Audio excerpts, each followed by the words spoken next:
الله الرحمن الرحيم الحمد لله رب العالمين والصلاة والسلام على سيد الأشرف الأنبياء والمرسلين سيدنا محمد وعلى آله وأصحابه أجمعين أما بعد فأعوذ بالله من الشيطان الرجيم بسم الله الرحمن الرحيم.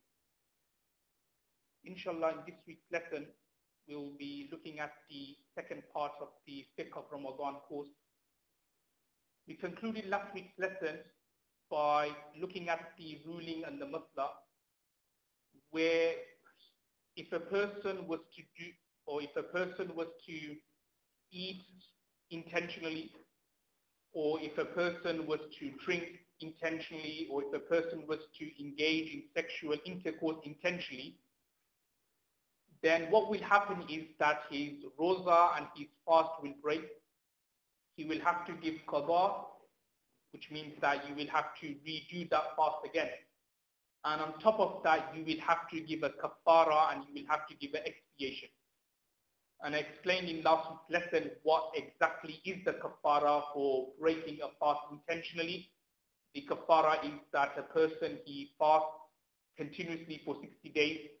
If he's unable to do that, then he will have to feed 60 poor people, 60 destitutes or miskin, 2 meals a day. Or what he can do is that he can feed 1 destitute or 1 miskin for 60 days, 2 meals a day.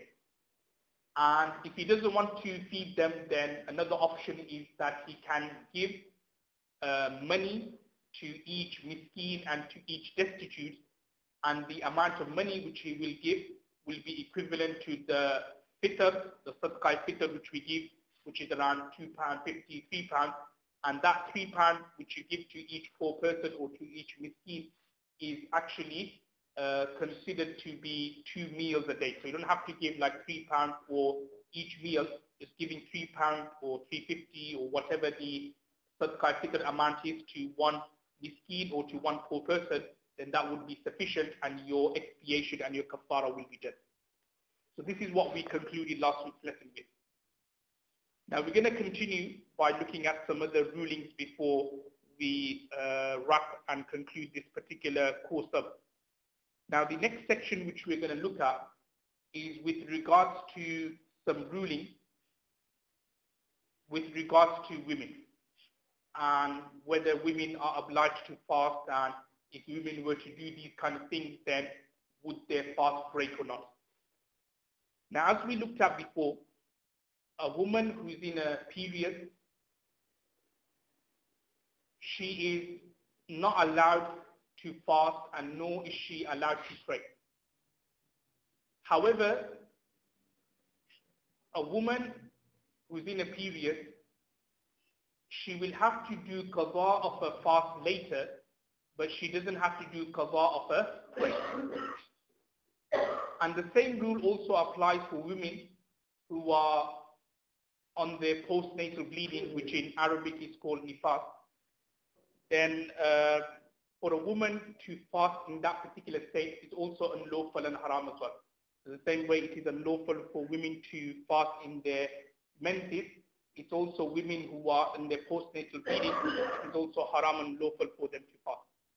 Now, generally speaking, that's not a big issue or a problem, but sometimes there are situations where it is difficult for women to classify or determine whether the bleeding they're experiencing, whether it is postnatal bleeding or whether it's something else.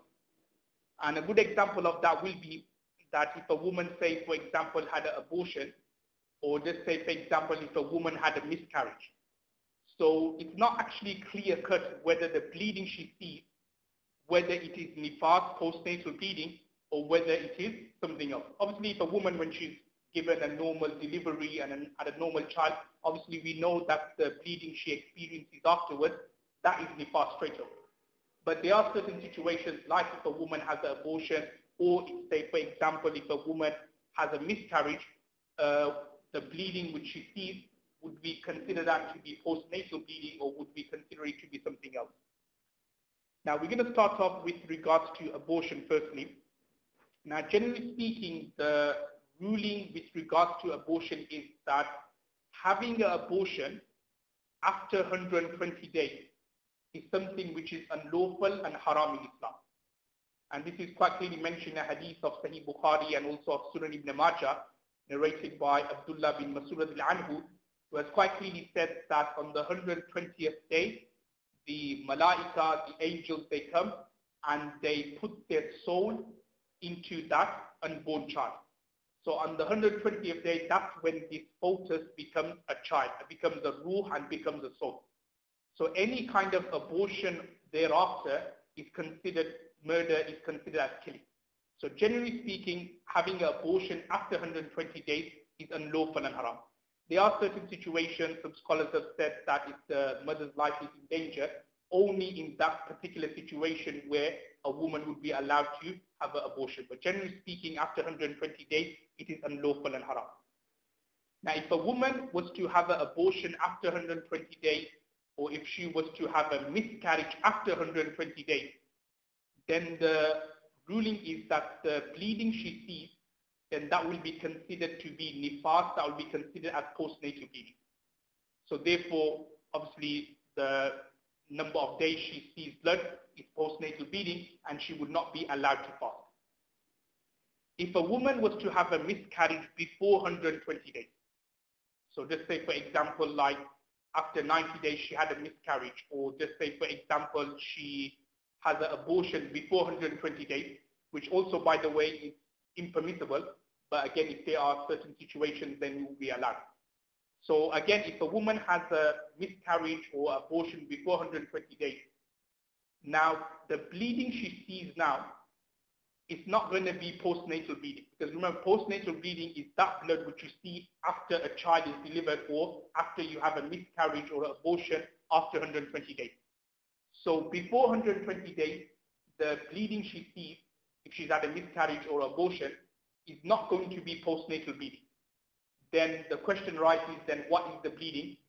So the ruling is that if she bleeds, say, up to 10 days, then that bleeding she sees will be considered as haid and menses. Because as I've already explained before in the Sahara section, that bleeding up to 10 days is considered as haid and menses. And if the bleeding exceeds more than 10 days, then that bleeding will be considered as istihaza, which is known as like surplus blood. And obviously the ruling with regards to women who experience istihaza or surplus blood is that it does not stop them or prevent them from fasting. They are still obliged to fast. So that will be the situation for women who have abortion before 120 days or miscarriages before 120 days. Now, some other rulings with regards to women here. Another ruling is with regards to women, can they have a smear test or not? Now, smear test is basically they insert something into a woman's private part to check whether she's got cancer or not. Now, the ruling is that inserting any object into the woman's private part, that breaks her roza, that breaks her fast. So if a woman, say, for example, during her fasting, she was having an appointment during that particular time, then anything which goes into her private part, then her roza and her fasting break.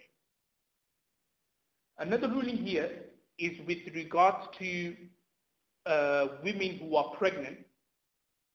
Are they obliged to fast or not? Now, I think I kind of hinted to this particular ruling in last week's lesson.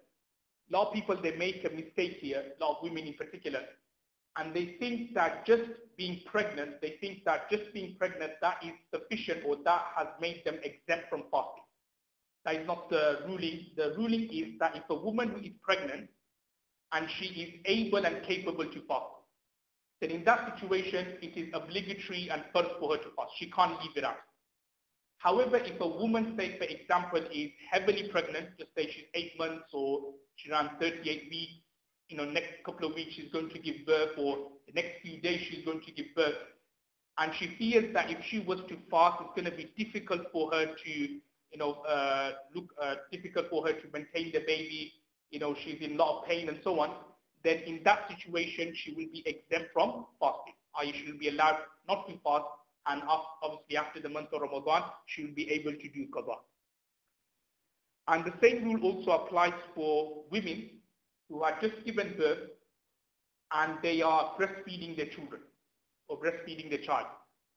So again, the same rule applies, that if a woman thinks that she will be able to fast and she will be capable of fasting and also developing milk in her breast so that she can breastfeed the child, then she is obliged to fast.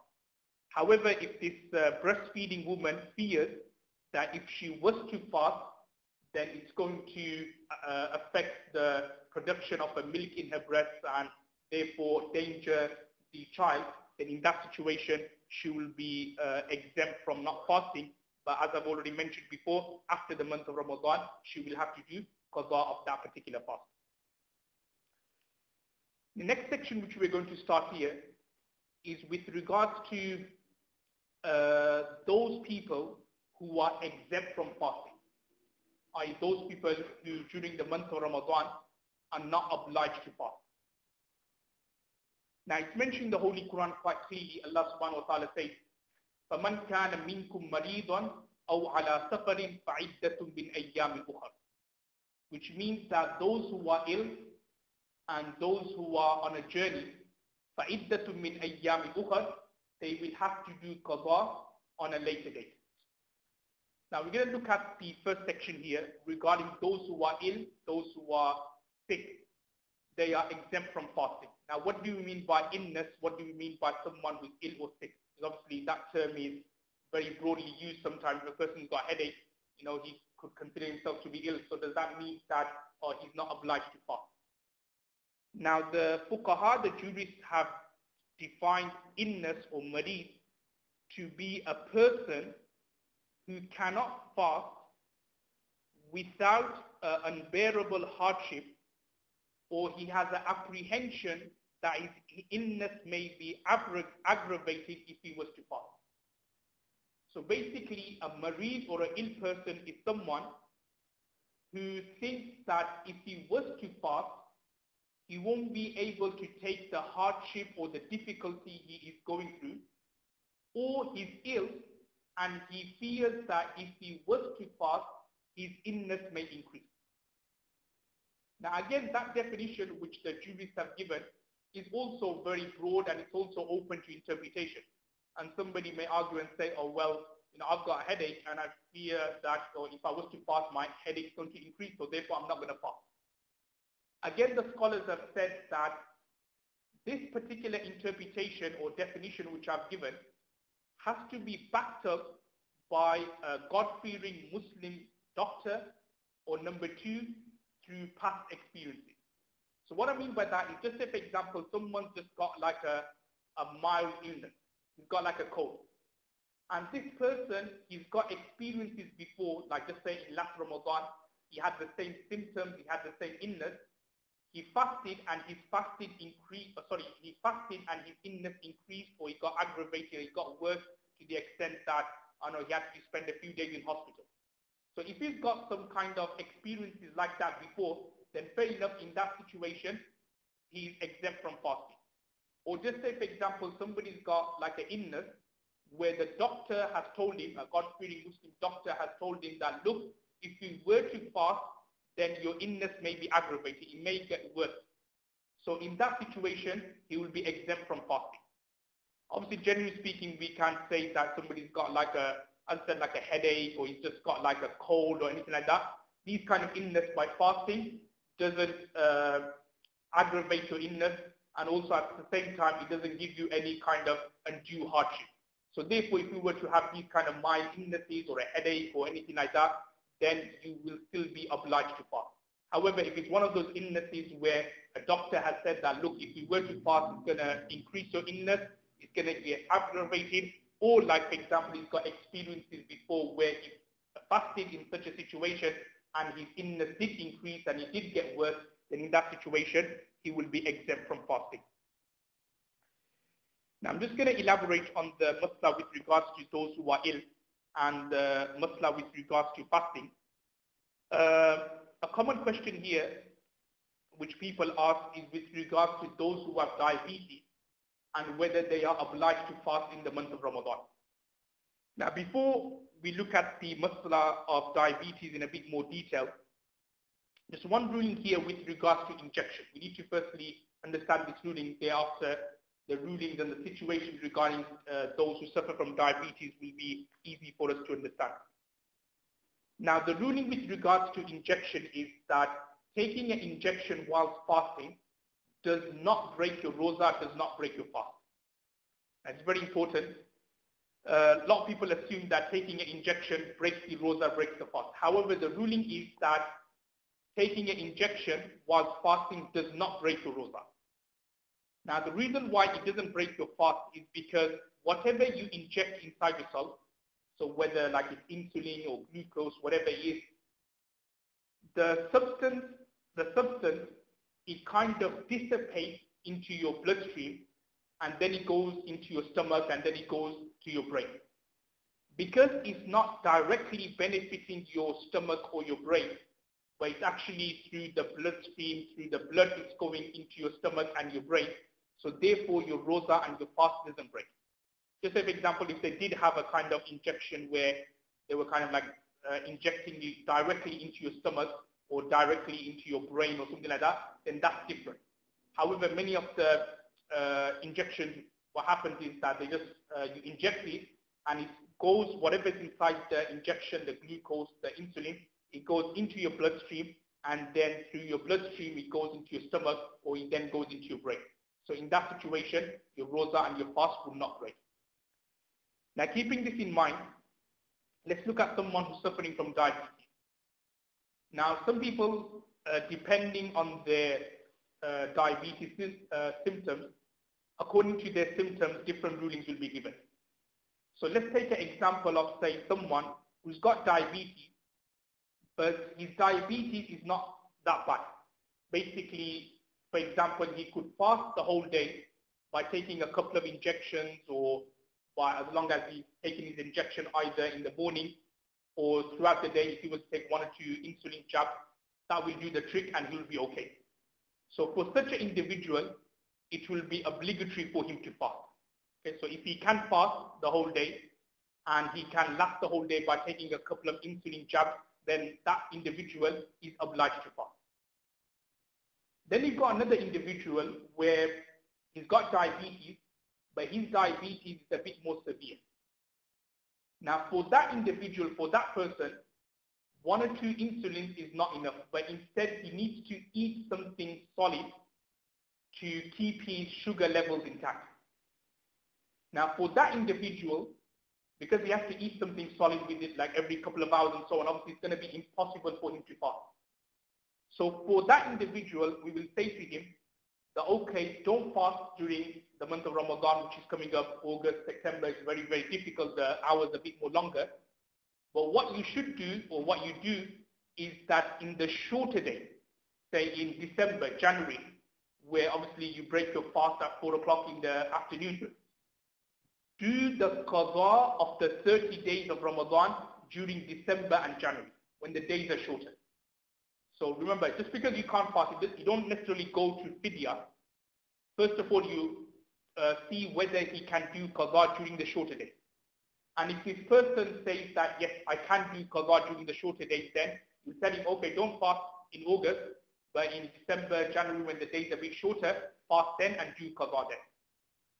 However, if this person is saying that, no, my diabetes is so bad that I can't even do qadha during the shorter days, then in that situation, the third option will apply, and that is that this person will give fidya.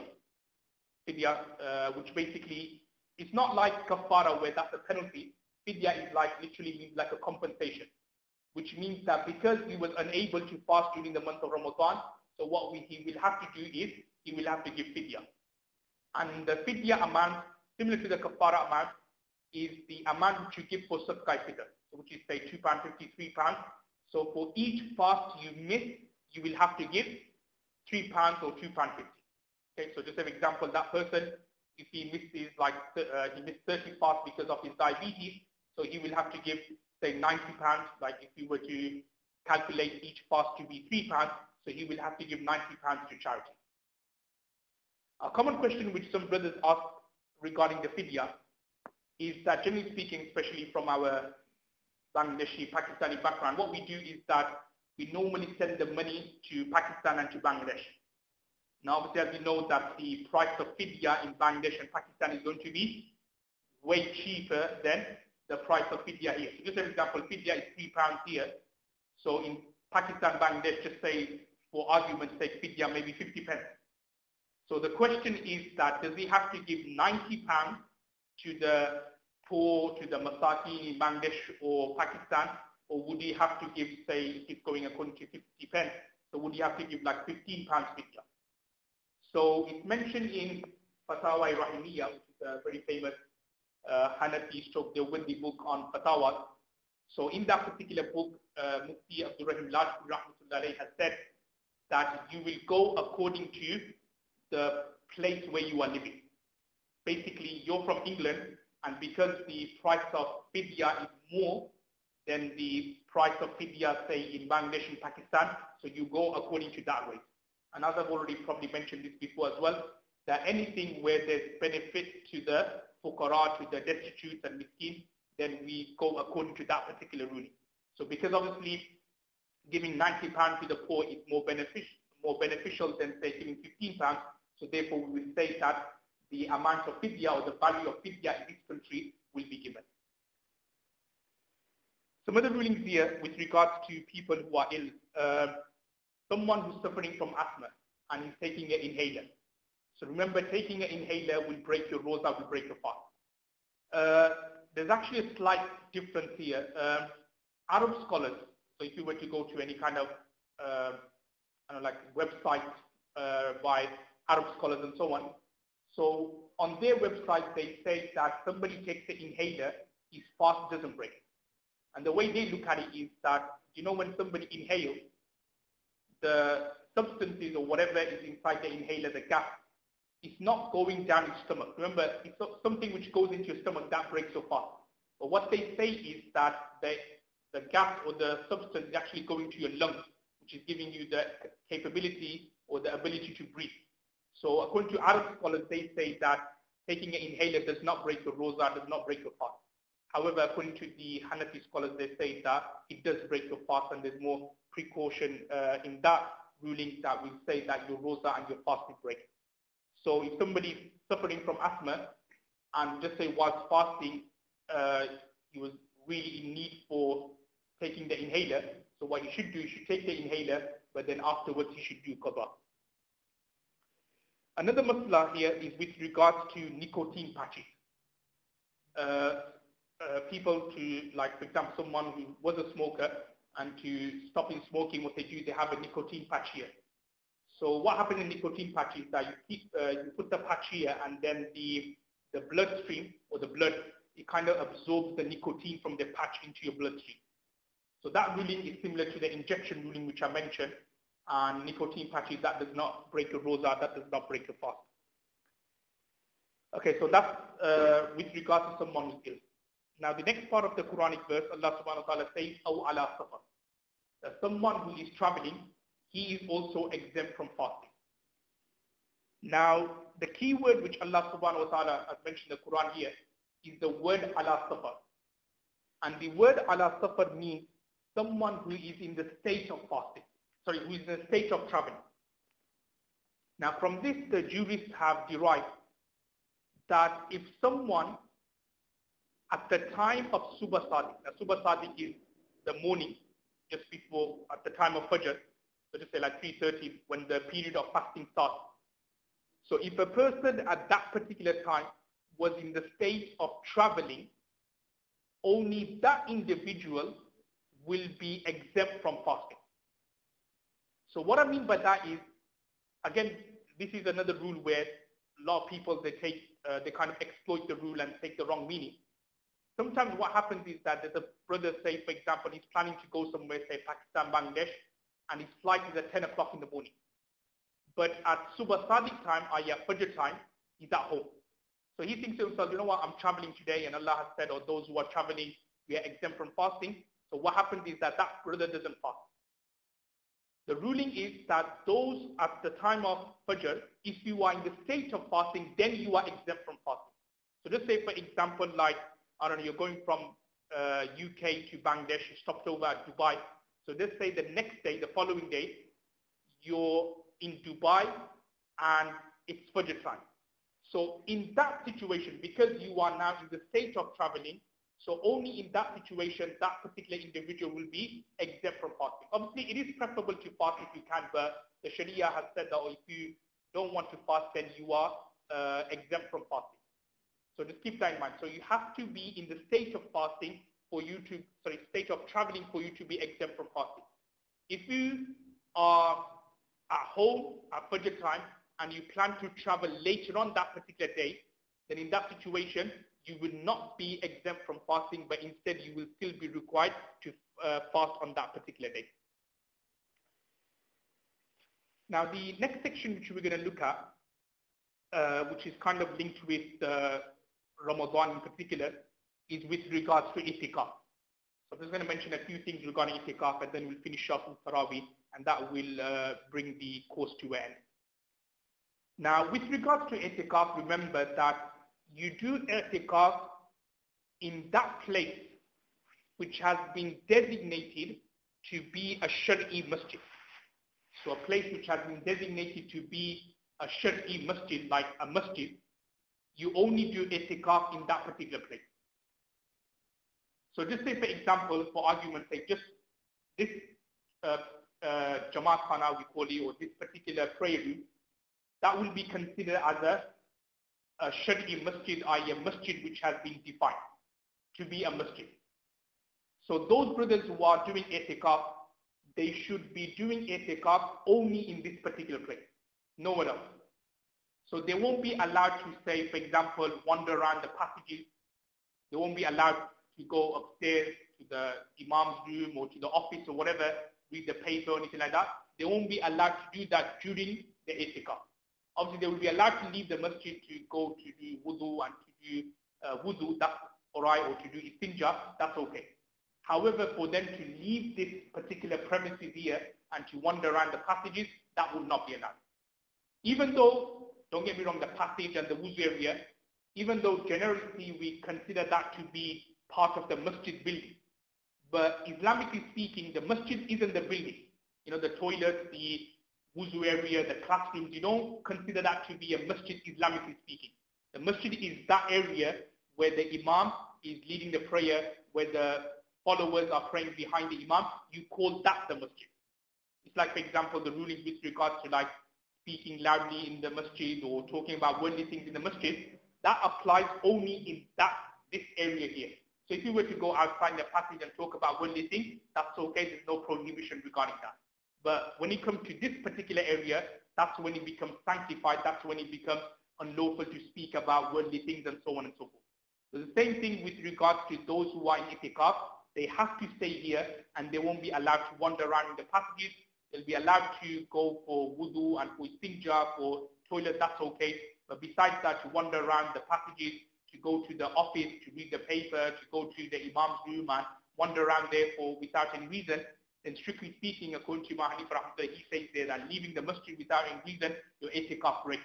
So your itikaf, the 10 days you're going to plan to spend in the last 10 days of Ramadan, that's already broken. So it's very, very important that we keep this particular ruling in mind.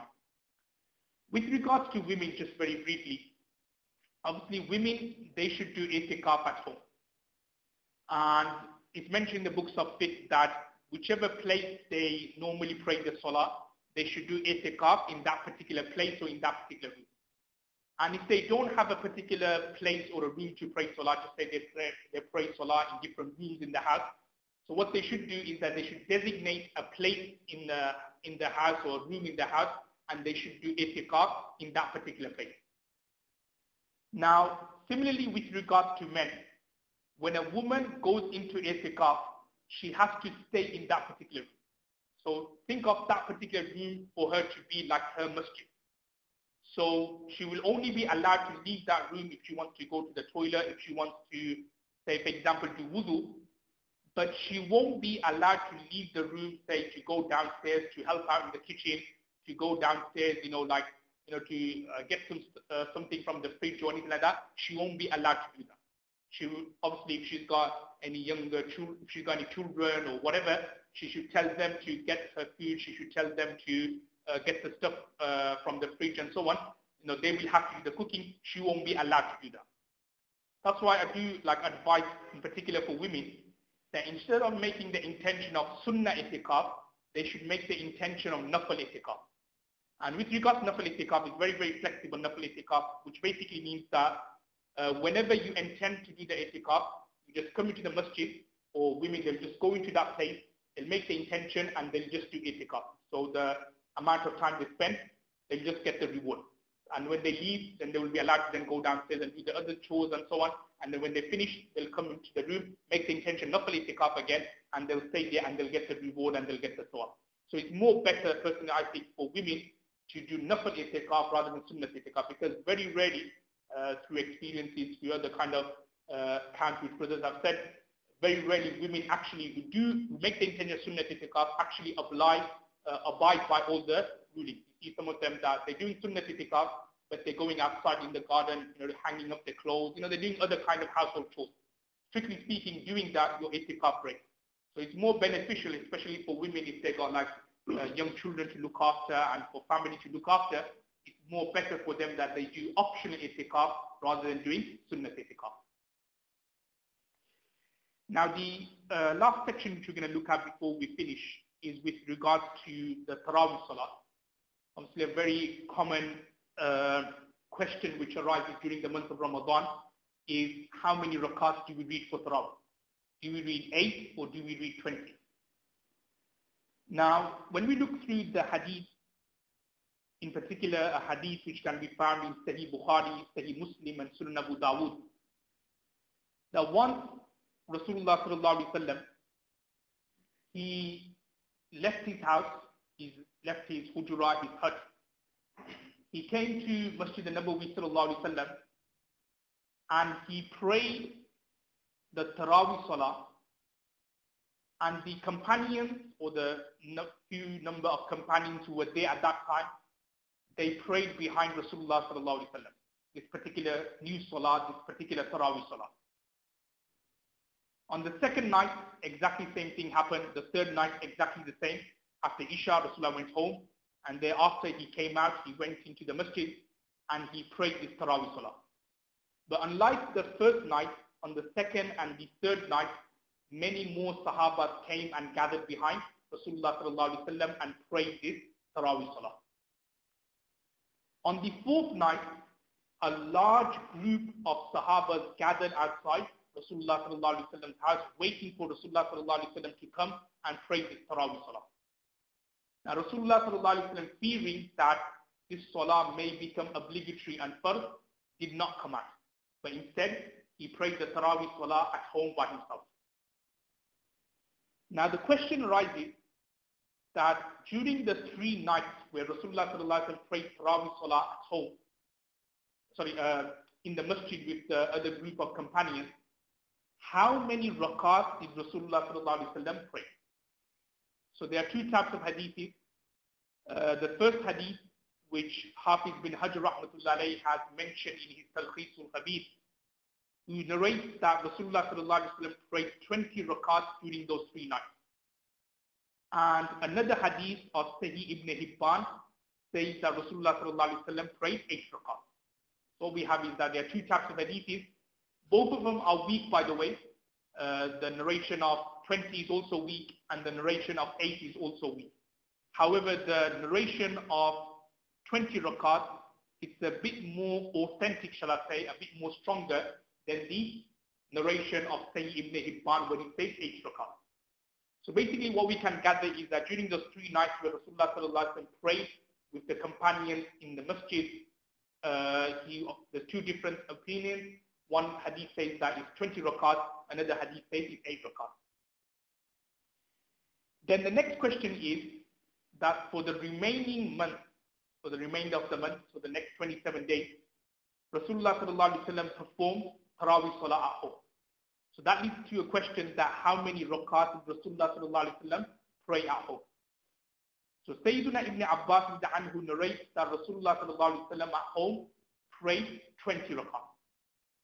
So at home, when he was praying namaz by himself, he prayed 20 rakats. And the hadith of Sunan al-Bayhaqi quite clearly says this, that كَانَ يُصَلِّي فِي شَهْرِ رَمَضَانِ, that Rasulullah sallallahu alaihi wasallam during the month of Ramadan prayed فِي غَيْرِ جَمَاعَةٍ, Okay, so not in congregation.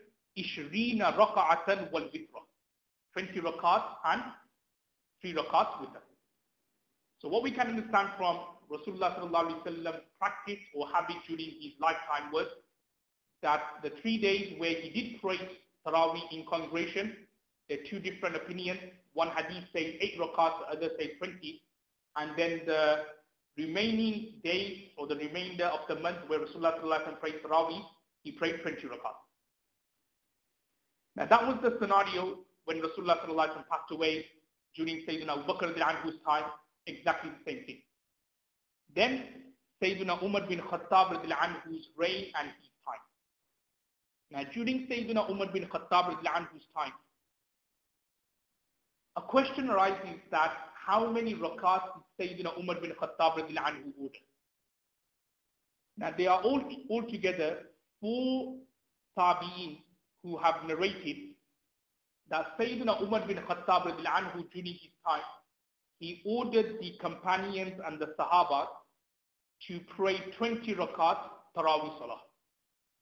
The hadith which can be found in Musannaf Abdul Razzaq, also of Imam Malik's Muwatta, also of Musannaf ibn Abi Shayba, quite clearly says that the various tabi'in narrated that Sayyidina Umar bin Khattab anhu, he came to the masjid and he saw that certain companions or certain people were praying Taraweeh but individually, or certain people, they were praying the Taraweeh Salah but in like small groups around the masjid. So therefore Sayyidina Umar bin Khattab anhu ordered that, look, instead of praying in different Jamaats and congregations, let's get together and pray Taraweeh together. And he then told or ordered Sayyidina Ubay bin Ka'b anhu and also Tamim al-Dari to be the Imam, and they prayed 20 rakats behind him. So this particular order by Umar bin Khattab anhu was done in the presence of the other companions. So therefore it has now become an ijma' sahaba. Ijma' sahaba means a consensus of the sahabas and the companions. And as mentioned in the hadith of Sunan Abu Dawud and Sunan Ibn Majah, that Rasulullah sallallahu alaihi wasallam has told us, فَعَلَيْكُمْ بِسُنَّتِي, to follow his way and also follow the way of the Khulafai Rashidin. So Sayyidina Umar bin Khattab anhu ordered 20 rakats. Similarly, Sayyidina Ali anhu also ordered that 20 rakats should be prayed. So therefore what we can gather is that 20 rakats, not only is it the sunnah or the order of Sayyidina Umar bin Khattab anhu, it was also done in the presence of the companions who also agreed, and they also said that yes, the Taraweeh Salah should be 20 rakats and it should be done in Jamaat and in congregation. And that's why Imam Tirmidhi rahmatullahi in his Sunan has quite clearly mentioned that Sayyidina Umar bin Khattab anhu, Sayyidina Ali anhu, also Sayyidina Aisha anha, it was their opinion that it should be 20 rakats. Similarly, Sufyan Thawri, Abdullah bin Mubarak and Imam Shafi rahmatullahi have quite clearly said that the Taraweeh consists of 20 rakats with Jamaat and with congregation. Now that then leads to objection. The objection is that there is another hadith also narrated by Sayyidina Umar bin Khattab anhu, which can be found in Imam Malik's Muwatta, where he actually says that Sayyidina Umar bin Khattab anhu during his time prayed 11 rakats, i.e. 8 rakats Taraweeh, 3 rakats witr.